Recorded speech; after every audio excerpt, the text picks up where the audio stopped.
All right. Welcome back to the Movement is Medicine podcast. Dr. Gene Shirakarabad here with Dr. Megan Weezer, Dr. Corey. I'm high on fumes. How? And Nelly. And Nelly. Oh. I'm not purposefully high on fumes. They painted our door today, and I had to be there. I mean, watch it dry. Accidentally high is still high. I don't know. Is it? Yeah, we've been. I keep telling like Weez and I have a weekly talk about New Girl because Jamie, my wife, and I we're watching them now. And what's really funny is like, I mean, it's a silly sitcom, but it like straddles the border of realistic, right? It's so relatable. You and I talked about so this. Relatable. And like almost like weekly, I make a reference to you because like something happens. I'm like, an episode happened, and we literally just watched the episode of them putting the books together for Nick. The books he wrote together his for book, Nick. and they were going. Oh to the yeah, store, and they sniffed the glue. And they sniffed the glue, so hence. See, he doesn't know because he hasn't been watching, so he's just like. I need one more whiff. That's not relatable to me. One of the characters is an author, and he wrote a book, and he got a reading at a bookstore, and they started putting the books together, like crafting, and like the glue that they used is like industrial strength. The instructions were like you could only use it in like a giant open field. They were like in their loft, so they were like super high from the fumes, which is kind of like you and the door that was being painted. That just looked like normal you, so I don't get that. What I wanted to talk about this episode has to do with us from a clinical side, but I still keep having this conversation with people, and this conversation, I promise you, like has been going on for a better part of 15 years in physical therapy. And it's this rallying cry that in physical therapy you hear all the time. It's people don't know what we do or what we can do. We talked a little bit about this on the episode several months ago about physical therapy, and we dove deep into what it takes to be a physical therapist. But within the industry, people keep always saying most people don't know what we do. People know what a physical therapist is. It's a medical professional that deals with some sort of movement or Injury. Rehabilitation physically. But like a some kind of mass media, either article gets posted or another medical professional gets referenced, like a chiropractor or somebody in the sphere of musculoskeletal rehab, and then everyone's like, oh, physical therapists can do this, or physical therapists, nobody knows what we do. So I thought it'd be good to talk about on this episode the scope of physical therapy, but I'm a firm believer that we need to expand the scope of physical therapy. That's what we're going to talk about. But surgery. we do that anyway. Wound care does debridement. Yeah, wound care does surgical debridement. We don't do surgical debridement?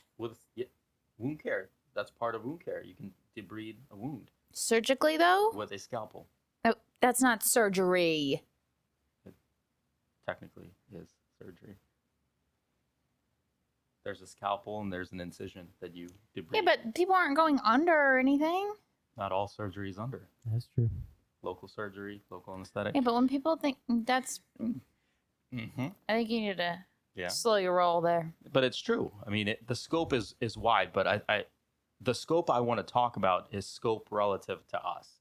So there's two ways to look at medicine, and typically it's called proactive or reactive, but it's called upstream and downstream healthcare, right? Upstream healthcare is looking at potential issues, proactively looking at here's things that might go wrong if you don't do it, and here's how you get ahead of it. And then there's downstream care, which is what majority of healthcare is designed to do. It's sick care. You get sick, something happens, you react to it, you fix it, you live your life until something else happens again. You never really fix the underlying issue. So what I think, and this is obviously what Recharge is built on, is that healthcare, the scope of physical therapy needs a drastic push to upstream, to proactive care. And we keep talking about people don't know what we do, or people don't know what physical therapy is capable of. Yeah, but to be fair, not a lot of physical therapists are capable of what we are. Ooh, boom, shots fired. Wow, aggressive. I mean, are you kidding? You're Do you right. not agree? I agree. Am I wrong? We're awesome. I didn't say that. I just wanted all the hate mail to go to you. Not all, not all physical therapists are created equal. Some cases, to no fault of their own, right? Like the system is kind of shitty, but And some work with populations that it just doesn't pan out to plan for the future like that. right. Good. Are you guys done making excuses for Yep. the industry? I'm not making excuses. Yeah. Like me saying not all physical therapists are capable of what we are is not an excuse. It's a fucking diss for sure. No, capable is you would have to define it. I would say most physical therapists are capable of doing it. Okay, that's a fair point. But they're not Semantics. They're not put in a situation to benefit from it, right? That the system that is created in 85% of physical therapy, which is outpatient private practice. Again, the overall scope of physical therapy is gigantic. We have acute care in hospitals, we have home care, we have pelvic care, we have rehab, we have post-acute, we have private practice, we have wound care, we have burn care, we have cardiovascular, you have post-rehab, we have cancer, Neurological, did you say that one already? neurological, yeah, stroke rehab. So There's a geriatric specialist. geriatric, yeah, Sports. it's huge. It's a huge breadth of specialties within physical therapy, and it's in most instances for most people, let's say 30 to 50, physical therapists act or can act as their primary care. That you have a touch point with a physical therapist that can pick up on symptoms with medical training, and we can have early detection essentially of issues. But that's still downstream care. That's still a reactive model of care. Right. Coming back Something to- wrong happens and then you try to fix it instead of Correct. staying ahead. So I think obviously this has been talked about a lot. Proactive care or upstream care, the research is there, the logistics are there, the common sense is there. Do you hear a fly too? Yeah. I don't think that's a fly. I think that's a mosquito hunter. Like one of those- What? Yeah. No, I think it's No, it was flying around here earlier. too buzzy. They fly Yeah, it's like it looks like a mosquito, but it's not. and those it's mosquitoes. freaking Yeah, huge. it looks big. I got yelled at for trying to kill it, but we're supposed to keep them alive. Because we're being proactive. We're going upstream to murdering mosquitoes via another creature. So we're thinking ahead. It sounded like a fly though. That's a fly buzzing. Well, it was in here earlier. Did you guys see that reel that's floating around the internet? No. No. There's this dude who She snorted. She snorted. that second laugh burst was me laughing at myself. Sorry. But this dude, like, I'll have to find it. He has his camera up and he's walking around his kitchen and he's just making a fly noise as he goes past. But it's like a ew, ew. He just keeps doing it. It's really fucking funny. I don't. Oh, that's it. I thought there was gonna be more. No, that's it, but it's really funny. That was not funny at all. That was not funny at all. Your snort was funny. Right? That was- I gotta find it. no, you don't. I think we moved on from that moment. Should have been killed like the fly. Upstream care. It's the scope.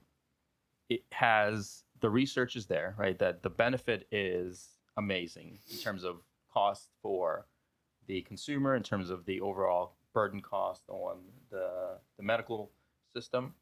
But everything is so entrenched in how the system is. And a big reason for that is third-party payers or insurance companies. Yeah. Right? Insurance companies have done an amazingly horrible job of creating everything through them. They're the middleman that has nothing to do with the actual care on the health part of it.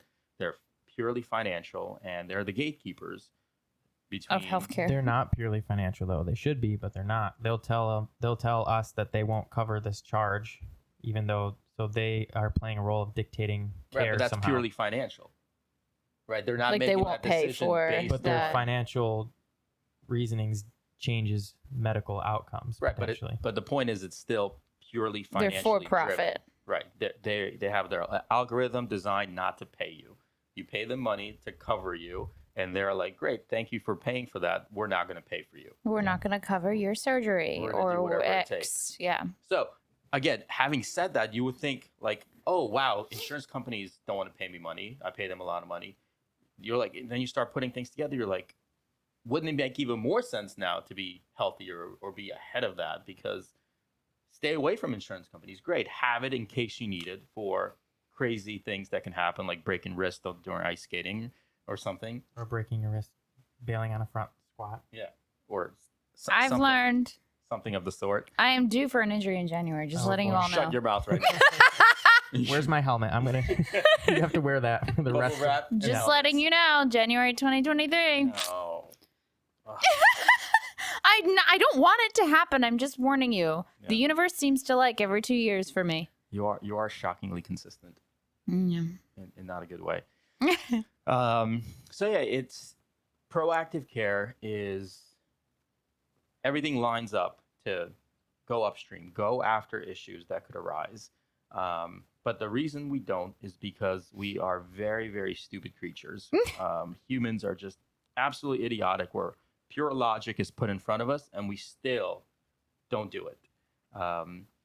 And that's just behavioral psychology, right? That's not logical decisions. It's, well, we're just going to go about our lives. We'll avoid it until it is an issue that we can't avoid it anymore. And that's how most people deal with health.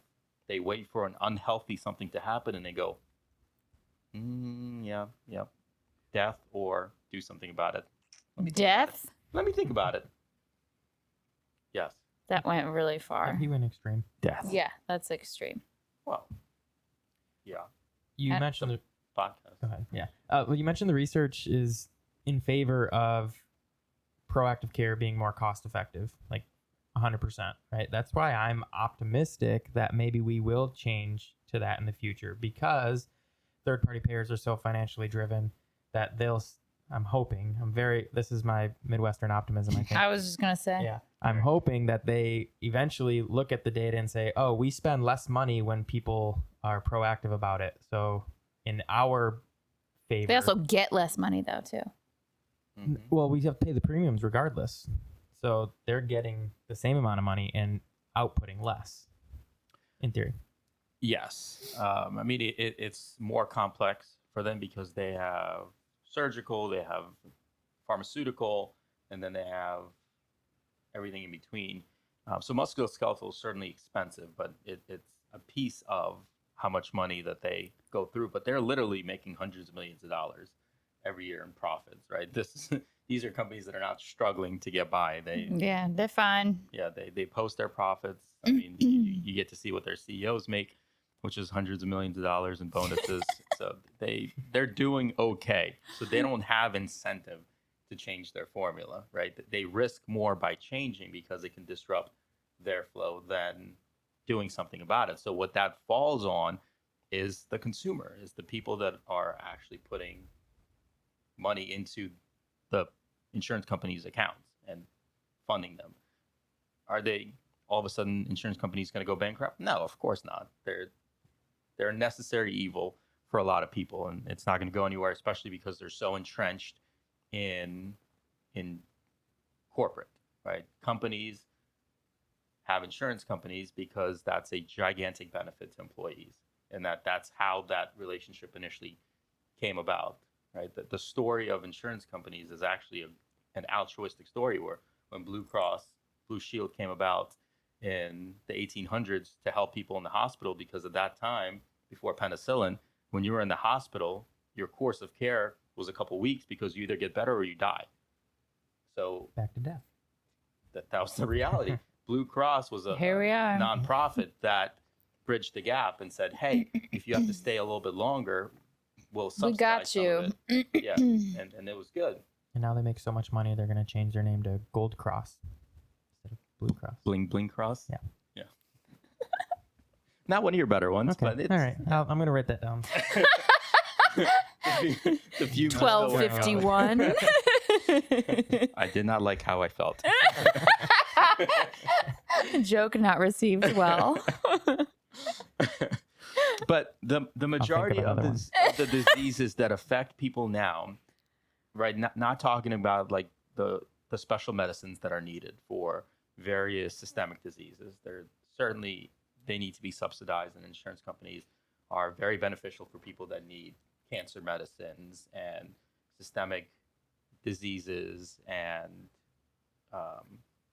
things that they're born with. There's a place for that. I get it, but There's always going to be somebody who needs medication or like underlying comorbidities. Like even if we got people to the healthiest point they could, yeah. like there still is always going to be a need for physicians and for medication and for health insurance in some capacity. But what we're saying now is the biggest risk factor, the biggest burden on health right now for people, it's sedentary lifestyles, obesity. I'm agreeing with you. and yeah. musculoskeletal back pain, right? And there's so much. 12:52. Megan agrees with Gene. Mark the date, please, as well. August 30th. August 30th, 2022. 2022. Data log. Catch you again next year. It happened. But yeah, the proactive piece of it, the reason proactive is hard is because when something is reactive, you have a very clear process of when you go from negative to positive. When you are relatively either neutral or positive to say, I'm going to do this because it might get better or it might not get worse, people are just not built for that, right? Like to say, hey, if I start exercising or eating differently, I might not die as soon, or I might be a little bit healthier in terms of my energy level at the end of the day, or how I am able to move a little bit easier. Like people can't quantify or qualify that really well. So they're like, all right, I'll just go about my I'll just keep day on keeping and on. see what happens. And I think the change that happens over time in both regard is it takes so long to occur that you don't notice it. I know we've said this about 8 times now, but you're the frog boiling in the pot. You don't notice that you can't get up off the couch overnight. It's something that takes 30 years to happen. And we're trying to convince people that if you start to exercise 40 years ago, then you won't get to that point. But people don't see that because they don't, those changes take forever to set in. And then it's not too late. You can always start. Have you It's ever never had too frog late. legs? Speaking of frogs being I've boiled. not had frog You've legs, had no. fraud textiles though, yeah? Frog balls. Yeah. Yep. She went clinical. You had the testicles.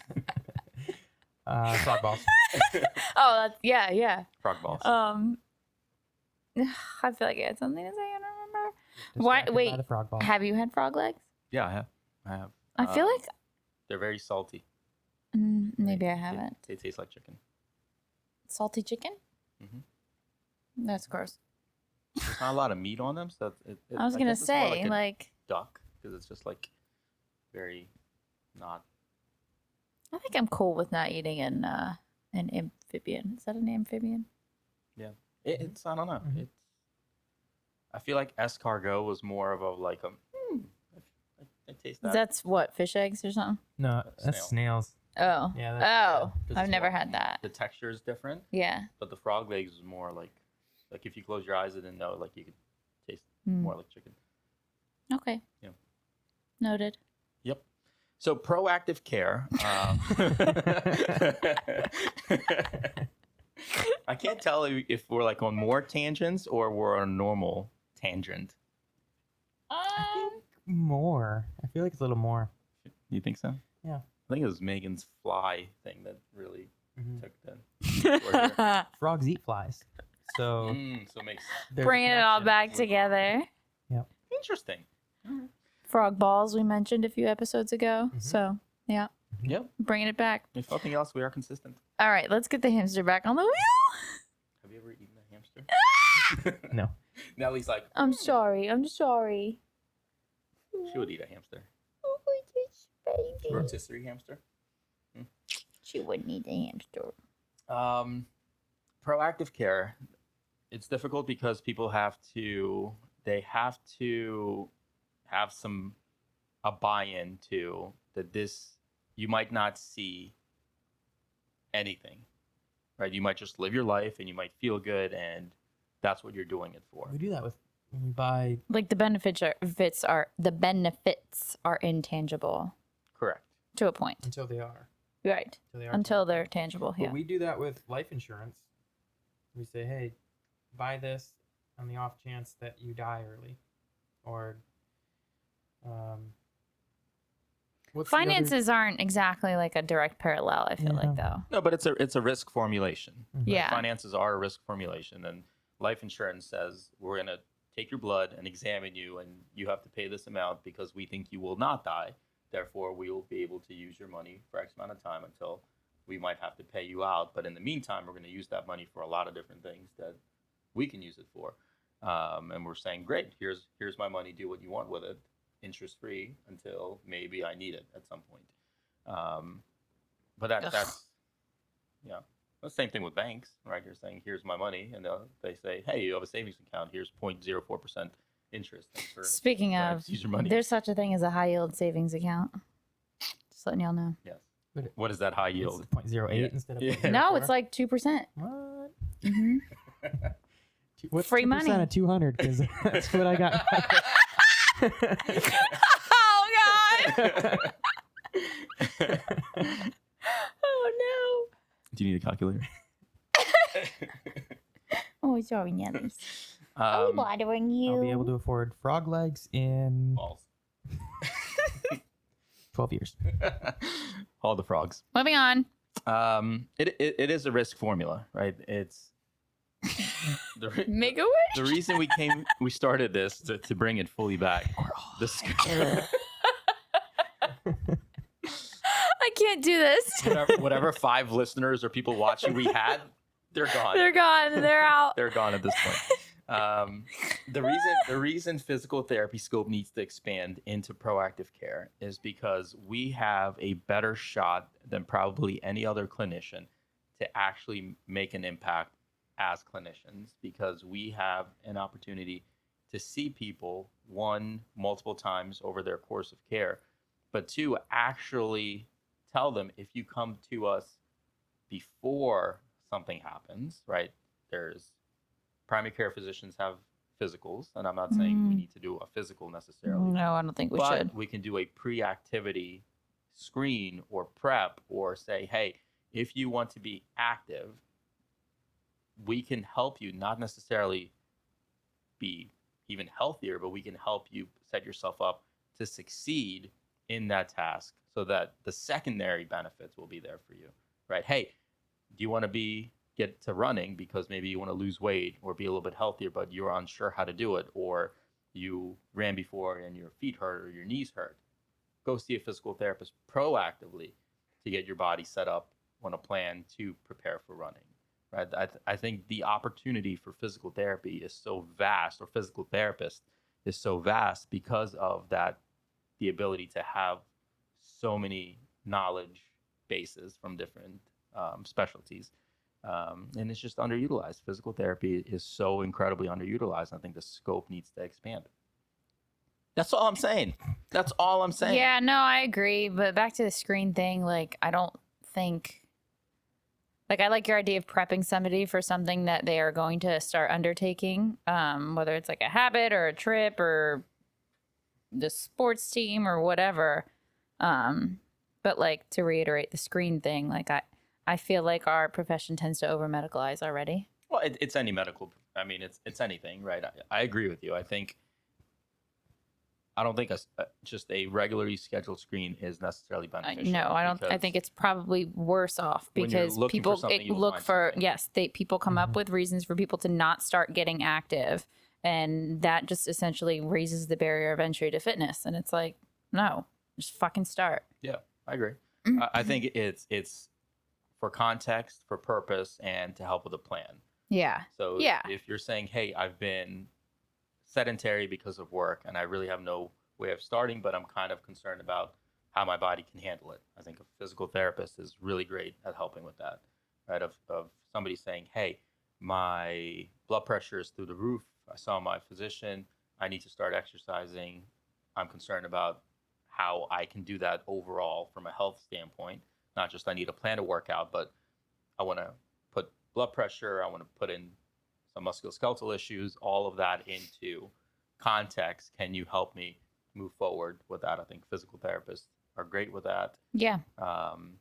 I think that's the approach, and it could be on a spectrum of capacity, right? It could involve home health therapists, that somebody just was in a hospital because of something happened, a reactive issue happened, and then they're like, oh, they saw the light, quite literally, because they probably almost died. I want to be active now. Who do they have? Who do they talk to?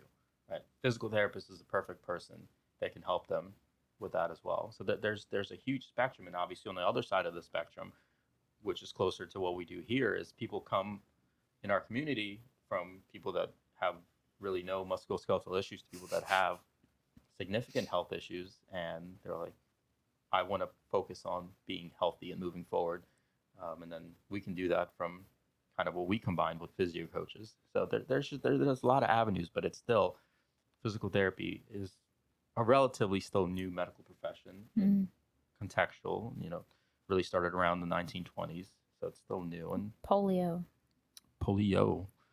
and World War and all that really expanded the profession and scope.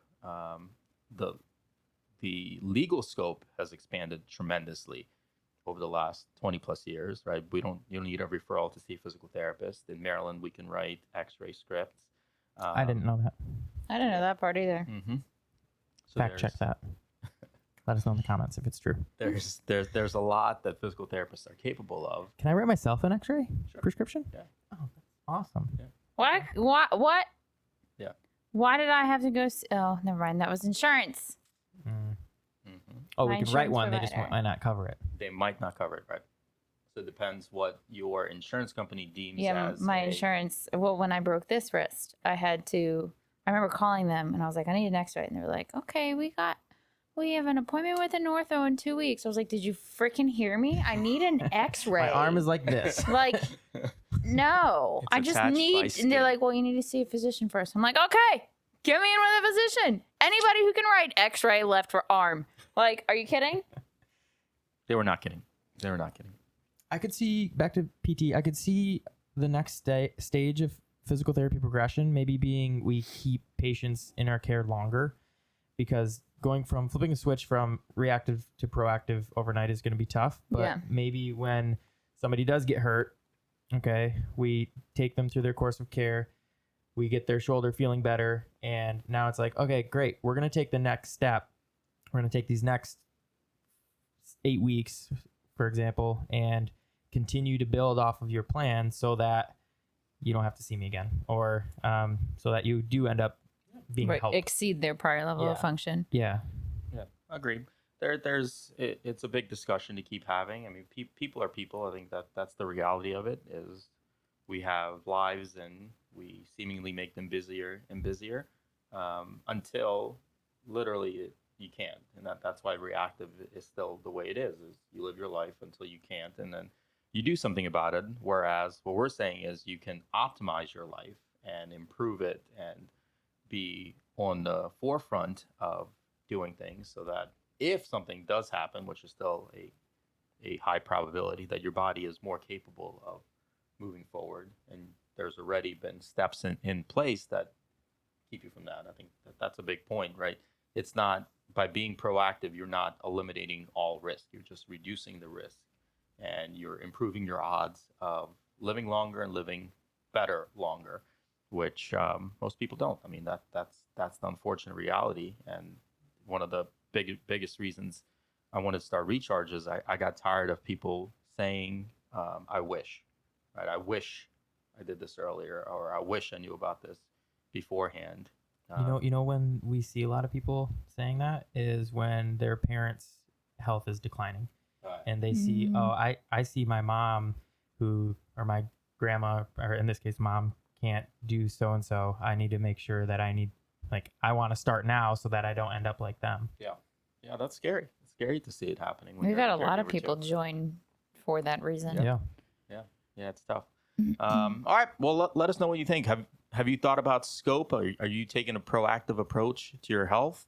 Have you thought about physical therapists in the light that we described? Let us know in the comments below. If you're listening on audio, go ahead and subscribe to wherever you're listening, whether it's Apple or Audible or Spotify. If you're watching on YouTube, subscribe and let us know what you thought. We'll catch you again on the next episode of Movement is Medicine podcast from Recharge.